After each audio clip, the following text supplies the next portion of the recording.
Bismillahirrahmanirrahim. Bapak Ibu, Allah Tuhan yang maha adil. Allah bukan Tuhan yang zalim.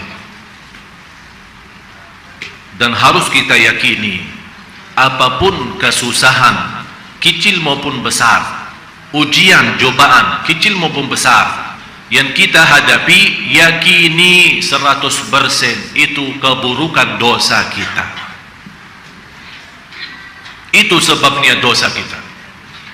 Dosa yang menjadikan hidup kita buruk. Saking banyak dosa kita, besar maupun kecil, sengaja maupun tidak sengaja, dosa lalu yang kita lupakan, atau dosa yang sedang berjalan yang kita tidak bisa tinggalkan. Ini semuanya di sisi Allah tidak ada yang sia-sia. Malah justru karena Allah masih sayang sama kita, diberikan cobaan karena kita manusia yang berlaku dosa, lupa bertaubat. Allah kasihan kita, ini hambaku belum mau taubat, ya udah berikan cobaan biar dosa itu diampuni Allah.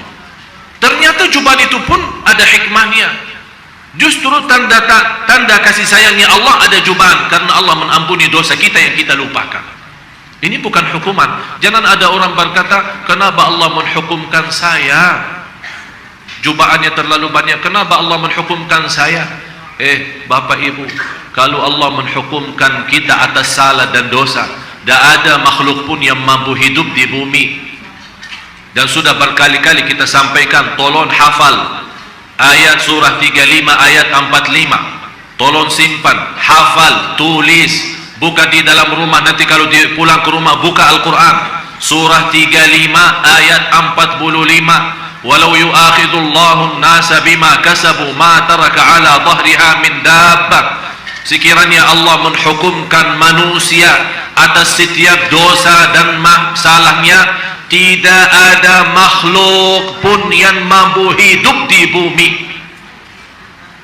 Bukan hanya manusia yang dah hidup, tidak ada makhluk pun, biarpun binatang. Sebabnya dosa Bani Adam, sebabnya dosa manusia, binatang pun jadi kurban. Dan di hadis Rasulullah SAW, walaulal bahaim lam tumtaru, kalau bukan binatang yang Allah masih kasih sayangnya kepada binatang, Allah tidak akan menurunkan kasih sayangnya atau menurunkan hujan rahmat. Ini cuma karena binatang Allah masih menurunkan rahmat. Wala haula wala quwwata illa billah. Yakini Bapak Ibu, rencana Allah itu jauh lebih baik untuk kita daripada rencana kita sendiri. Yakini Allah maha adil, Allah maha kasih sayang. Allah jauh lebih kasih sayang daripada ibu kepada kita. Allah jauh lebih kasih sayang. Dan bukan karena kasih sayangnya Allah habis manusia, habis.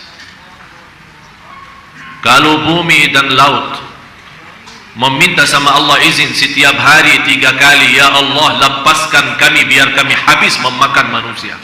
Laut sama bumi minta izin sama Allah setiap hari 3 kali, ya Allah lepaskan kami menghabiskan manusia ini yang kelewatan. Tapi Allah masih bertahan. Itulah maha sabur. Allah sabur. Kalau bukan Allah sabur, bukan masya Allah lagi, na'udzubillah. Yang semestinya Bapak Ibu kita yang malu sama Allah. Pas lagi dalam perjalanan ada seorang ibu SMS, kenapa saya merasa tidak tenang, tolong Ustadz kasih saya amalan supaya bisa saya tenang, terlalu banyak cobaan saya berikan amalan, banyak istighfar, suka curhat malam hari sama Allah, jaga salat malam. Apa jawabannya? Mohon maaf Ustaz, salat yang wajib aja saya belum. Salat yang wajib aja banyak, katanya banyak lubangnya, banyak bocor. Sampai dia bilang, kalau saya cukup dengan istighfar, apakah harus salat malam? Karena salat wajib aja saya belum beres. Saya langsung jawab, fantas, tidak tenang. Maaf saya tidak bisa kasih obatnya kalau salat wajib aja tidak beres. Berarti jamaah sekalian sebenarnya yang bikin masalah kita sendiri, bukan Allah. Allah sudah berfirman, wala tufsidu fil ardi ba'da islahiha. Jangan sekali-kali merusakkan bumi yang Allah sudah perbaiki, yang Allah cocokkan bumi ini untuk kehidupan kita. Jangan sekali-kali rusakkan. Inna rahmatallahi qaribun minal muhsinin. Fahamilah Al-Quran, karena sungguh rahmat Allah sangat dekat kepada orang yang berbuat baik. Pada orang yang berbuat baik. Inilah salah satu ciri. 32.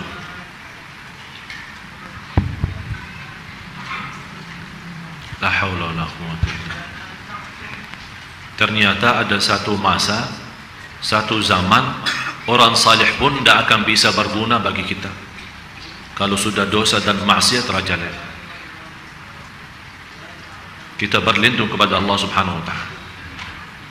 Rasulullah sallallahu alaihi wasallam sudah bersabda menjelaskan, "Lau ta'lamuna ma a'lam, la dhahiktum qalilan wa la bakaitum katsiran, wa la kharajtum ila as-su'udati wat-turuqati taj'aruna ila Allah." Kalau kalian tahu apa yang saya sudah tahu, akan lebih banyak nangis daripada tertawa, dan akan keluar di tengah malam, naik ke puncak gunung-gunungnya, bermunajat dan berlindung kepada Allah, karena kita takut akan turun azab Allah ketika melihat dosa maksiat di mana-mana. Sampai kata Rasulullah, kalau kalian tahu apa yang saya tahu, akan datang satu malam anda tidak akan merasa nikmat berhubungan dengan istri, malah tidak akan merasa nikmat makan malam atau berkumpul dengan keluarga, saking sudah muncul rasa takutnya kepada Allah Subhanahu wa taala. Itulah sebabnya keburukan dosa kita. Ternyata dosa kita bukan hanya merusak kehidupan kita, malah menjadi ancaman bagi kita biarpun masih ada orang saleh. Kalau memang dosa sudah melalui batas, orang yang berdosa, jangan kita melihat kecilnya dosa, tapi kita melihat kita berdosa kepada siapa. Kita berdosa kepada siapa? Kepada Allah. Itu yang perlu kita rasakan. Jangan kita berkata, dosa saya alhamdulillah masih kecil. Justru yang kecil ini membawa kita masuk neraka. Karena orang yang terbiasa berbawa dosa kecil demi kecil, kecil demi kecil menjadi besar. Dan itulah akibatnya, karena dia menghina berbuat dosa itu, dia masuk neraka. Bukan karena jumlah dosanya, tapi karena dia tidak ada rasa malu sama Allah saat dia berlaku dosa dan maksiat. Kita berusaha memiliki dosa, sembunyikan daripada mata manusia. Tapi di mana kalau Allah melihat kita? Di mana posisi kita? Jamaah sekalian, perlu kita koreksi diri. Coba lihat, umur kita masing-masing sudah berapa sampai saat ini? Kira-kira apa yang telah diberikan oleh Allah selama ini, dan apa yang kita balas untuk Allah? Apakah kami bisa binasa, tapi ada sekeliling kita ada banyak orang saleh? Di mana-mana ada majlis ta'lim, di mana-mana ada pengajian, di mana-mana ada ceramah, di mana-mana ada. Kita lihat sendiri, seluruh masjid ada. Tapi kenapa masih kita menghadapi bermacam cobaan? Karena di samping ada kebaikan, yang saya merasa kebaikan itu masih boleh menahankan azab Allah. Cuma kalau tidak ada kebaikan sama sekali, malah dosa menjadi kemana-mana, menyebar. Apalagi. Oleh karena itu kita terus, Rabbana la tu'akhidna in nasina aw akhtana.